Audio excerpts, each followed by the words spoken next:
problem are leaks coming out of the Pentagon? Well, obviously they're not helpful. They're not legal.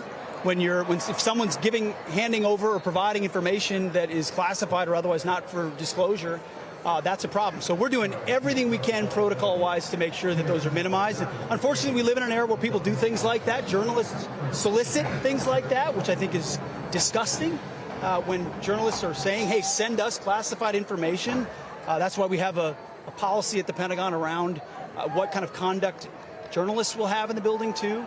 We take these things very seriously, and leaks are a problem. We're going to try to address them. And would you start using polygraphs to stop the leaks? I think we'll use whatever tools we need, ultimately, especially with our own service members who can never be party to that, or our own civilians who can never be party to leaking. We're setting clear rules at the Pentagon. We're not playing games. We're not allowing everybody to roam around the building. You know, that was the policy before, Peter. If you were a Pentagon reporter, you could just walk around the building. No badge, no escort, no nothing. Walk into offices, talk to anybody. Who knows where there's classified information. We're making the rules more like you might say the White House. Can you roam the White House wherever you want? Typically not without getting a Secret Service guy up in my grill. So we're just normalizing it. Yes, you can be in the press area, briefing room, but if you want to move around the building, you're going to have a badge. It's going to be clear. You're going to be escorted when you do so, and we have expectation that you're not soliciting classified or sensitive information. I think the American people see things like that as absolute common sense. The Pentagon press corps can squeal all they want. We're taking these things seriously. They can report. They just need to make sure they're following rules. Do you trust you inherited a whole huge department. Hundreds of thousands of people work there. The people in your part of the Pentagon, do you trust them? Well, I think all those folks that we serve with, uniform and civilians, almost raise their right hand to defend the Constitution. They swore an oath. We expect them to uphold that oath. So, of course, we trust them until they give us reason not to believe they're not upholding that constitutional oath. So there's a lot of trust that goes into, I'm not wearing the uniform, I used to, but all these guys around us, all these guys on the field who wear that uniform, that comes with trust. Of course I trust them. I want them to execute to secure our nation until they give us a reason not to. But I tell you, yeah, I gave a speech about how we need to uphold standards and raise standards and do PT and all that. But that's because the vast majority of those who serve our nation are incredible men and women of integrity who will uphold that oath, and I'm proud to be able to speak for them. Last one.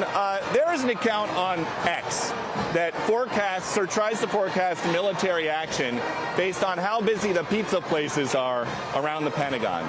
Next time there's going to be an airstrike, have you guys thought about maybe just going to the cafeteria? I'm aware of that account.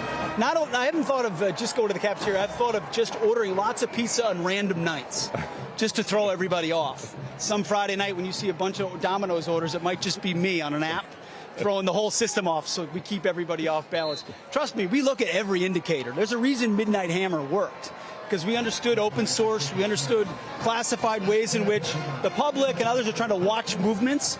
And in sensitive ways, we controlled for a lot of that in ways that only the U.S. government can do it. I mean, President Trump says this all the time. There's only one military that can do what we do, which is why it's such a solemn responsibility for me to make sure the leaders this military have are leaders they deserve, who uphold the same standards as a four-star as they would at a private. And actually underreported about that Quantico speech wasn't just generals. It was also senior enlisted leaders, top NCOs, who are the ones that enforce standards.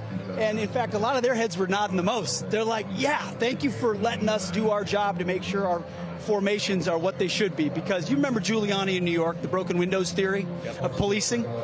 If you don't police the small stuff, if you let the beards go and the bellies go and the uniforms go and the fitness standards go, pretty soon the big stuff goes. Because our whole military is premised on unit cohesion and unity of mission. That's why diversity is our strength. It's such a dumb slogan. It's the dumbest slogan of all time.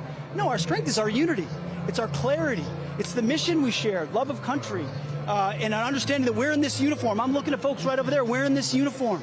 It's a point of pride. It's about doing something greater than yourself to serve the nation when you could do 1,000 other things. We're going to do right by that responsibility. Those men and women are not civilians.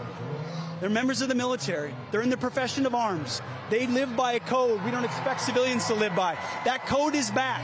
And at every echelon, we're going to live by that and lead by that. President Trump has set that tone, and we're going to continue doing it.